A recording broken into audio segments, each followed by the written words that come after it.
Pashamylaram Sigachi factory ప్రమాదంపై ఏర్పాటు చేసిన కమిటీ కాసేపట్లో ఘటనా స్థలానికి వెళ్లనుంది. పాసమైలారం ప్రమాదానికి గల కారణాలతో పాటు కర్మాగారాల భద్రతా నియమావళి పాటించారా లేదా అనే అంశాలను కమిటీ తెలుసుకోనుంది. ఈ ఘటనపై నెల రోజుల్లో ప్రభుత్వానికి నివేదిక ఇవ్వనుంది. భవిష్యత్తులో రసాయన కర్మాగారాల్లో ఇలాంటి ఘటనలు జరగకుండా ఎలాంటి చర్యలు తీసుకోవాలో సూచించాలని ప్రభుత్వం కోరింది. ఈ కమిటీకి డైరెక్టర్ ఆఫ్ ఫ్యాక్టరీ సహకారం అందించాలని ఆదేశించింది. 4 నిపుణులతో కమిటీ ఏర్పాటు చేసింది. బి వెంకటేశ్వరరావు చైర్మన్గా, టి ప్రతాప్ కుమార్, సూర్యనారాయణ, సంతోష్ సభ్యులుగా నియమించింది. ఈ కమిటీ వాళ్ళ ప్రమాద స్థలాన్ని పరిశీలించనుంది.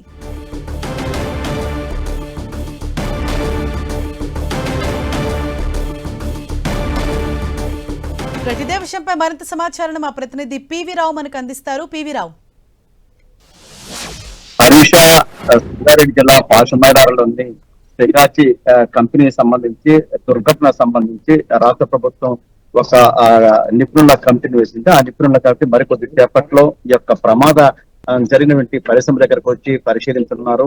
నెల రోజుల్లో సమగ్రంగా అక్కడ ప్రమాదం జరగడానికి కారణాలు ఏంటి, ప్రమాదం జరిగినప్పుడు ఎంతమంది కార్మికులు ఉన్నారు, ప్రమాదానికి ప్రధాన కారణాలు ఏంటి కూడా కూలంకషంగా దర్యాప్తు చేసి రిపోర్ట్ ఇవ్వాలని, నెల రోజులు రిపోర్ట్ ఇవ్వాలని ప్రభుత్వం ఆదేశించిన నేపథ్యంలో మరికొద్ది సేపట్లో ఇక్కడికి నిపుణుల కమిటీ రానుంది. ఇప్పటి వరకైతే ఇక్కడ స్థానికంగా ఉన్నటువంటి జిల్లా కలెక్టర్ చెప్పిన దాని ప్రకారం 142 మంది మొత్తం కార్మికులు ఉంటే 40 మంది ఇప్పటికే చనిపోయినట్టు నిర్ధారించారు.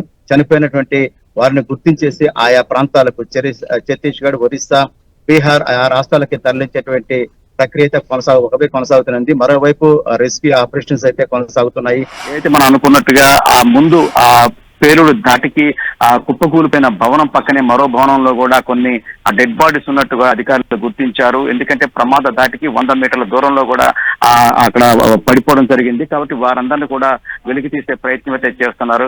మృతుల సంఖ్య మరింత పెరిగే అవకాశం అయితే ఉంది. అయితే ఎప్పటికప్పుడు అధికారులు ఇక్కడ సమాచారం గందరగోళ పరిస్థితి నెలకొంది. బంధువులు వచ్చిన తర్వాత ఆ డెడ్ బాడీస్ ఎక్కడున్నాయి, మాకు అప్పగిస్తారా లేదా అని కూడా అడిగే పరిస్థితి. నిన్న కూడా కంపెనీ ముందు ఆందోళన చేశారు. ఇంకా 10 మంది ఆచూకీ గల్లంత అయిపోయింది. కొంతమంది చికిత్స పొందుతున్నారు, కొంతమంది ఏమో చనిపోయారు. మరి మిగతా వాళ్ళ పరిస్థితి 10 మంది ఆచూకీ ఏమైందని కూడా కుటుంబ సభ్యులు ప్రశ్నించే పరిస్థితి కనిపిస్తా ఉంది. నిన్న ఇక్కడికి వచ్చినప్పుడు మంత్రి దామోదర్ ను కూడా ఎవరైతే మృతుల కుటుంబాలు అడ్డుకోవడం జరిగింది. మా యొక్క విధులకు హాజరైన మా వారు ఏమయ్యారని కూడా కుటుంబ సభ్యుల ఆవేదనతో ప్రశ్నించడం జరిగింది. నిన్న ఆందోళన కూడా ఇక్కడ చేయడం జరిగింది. ఇంకా 10 మంది అయితే ఇప్పటికైతే గల్లంతైనట్టు మనకు సమాచారం ఉంటుంది. మరి కొద్దిసేపట్లో కమిటీ ఇక్కడ చేరుకున్న తర్వాత వాళ్ళ యొక్క దర్యాప్తును ప్రారంభించే అవకాశం అయితే కనిపిస్తా ఉంది. హరీష. పివిరావు, అంటే ఘటనా స్థలానికి నిపుణుల కమిటీ చేరుకున్నాక వాళ్ళు ప్రధానంగా ఏ అంశాలపైన అధ్యయనం చేసి సుమారు ఎన్ని రోజుల్లోగా ఒక నివేదికను అందించనున్నారు ప్రభుత్వానికి? ముందుగా మనం అనుకున్నట్టుగా నెల రోజుల్లో కమిటీ తమ యొక్క నిపుణుల కమిటీ నివేదిక ఇవ్వాలని కోరారు. ముఖ్యంగా ఇప్పుడు జరిగినటువంటి ఏదైతే ప్రమాదం ఉందో ఈ ప్రమాదానికి సంబంధించి పూర్తి స్థాయిలో దర్యాప్తు చేసి నెల రోజుల్లో రిపోర్ట్ ఇవ్వాలని కోరారు. అదేవిధంగా కొన్ని సూచనలు కూడా చేయాలని చెప్పారు. ఎందుకంటే ఇలాంటి ఫార్మా కంపెనీలు, కెమికల్ కంపెనీలు తరచుగా జరుగుతున్న ప్రమాదాలను నివారించడానికి ఎలాంటి చర్యలు చేపట్టాలని కూడా రికమెండ్ చేయమని కూడా ఆ కమిటీని రాష్ట్ర ప్రభుత్వం ఆదేశించింది. అంటే ఒకవైపు ఈ జరిగిన ప్రమాదానికి సంబంధించి సమగ్ర దర్యాప్తు చేయడం, మరోవైపు ఫార్మా అదేవిధంగా కెమికల్ పరిశ్రమల్లో ముందస్తు తీసుకోవాల్సిన చర్యల గురించి కూడా కమిటీ రాష్ట్ర ప్రభుత్వానికి సూచన చేయనుంది. వీటన్నిటిని కూడా నెల రోజుల్లో పూర్తి చేసి ఇవ్వాల్సి ఉంటుంది. పూణేకి సంబంధించినటువంటి దీంట్లో నిపుణులు కూడా దీంట్లో భద్రతకు సంబంధించినటువంటి పూణేకి సంబంధించినటువంటి ఒక వ్యక్తి కూడా ఈ కమిటీలో ఉన్నారు. ఆయన కూడా ఈ భద్రతకు సంబంధించి చూసే అవకాశం ఉంటుంది. ముఖ్యంగా భద్రతకు సంబంధించి మనం మాట్లాడుకోవాలంటే పరిశ్రమల్లో ఎక్కడ కూడా ఏ పరిశ్రమ కూడా భద్రత అనేది డొల్లగా కనిపిస్తా ఉంది. కనీస నియమాలు పాటించడం లేదు. నిపుణులతోని భద్రత అధికారులు నియమించుకోవాలి. కానీ ఇక్కడ ఏ పరిశ్రమ చూసినా నిపుణులు ఉండరు.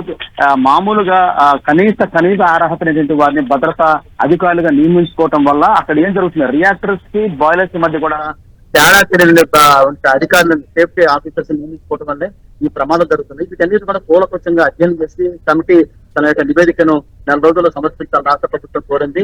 దాని గురించే మరికొద్ది సేపట్లో వెంకటేశ్వరరావు ఎవరైతే చైర్మన్ కమిటీ చైర్మన్ ఆయనతో పాటు మిగతా 3 కూడా ఇక్కడికి ఈ యొక్క పరిశ్రమ దగ్గరికి చేరుకున్నారు. హరీష. పివిరావు, అంటే ఇప్పటి వరకు ఎంతమంది మృతి చెందినట్లు అధికారికంగా ధృవీకరించారు? ఇంకా డిఎన్ఏ టెస్ట్ ప్రక్రియ కొనసాగుతూనే ఉందా? ఎన్ని డెడ్ బాడీస్ ఇప్పటి వరకు అప్పగించారు?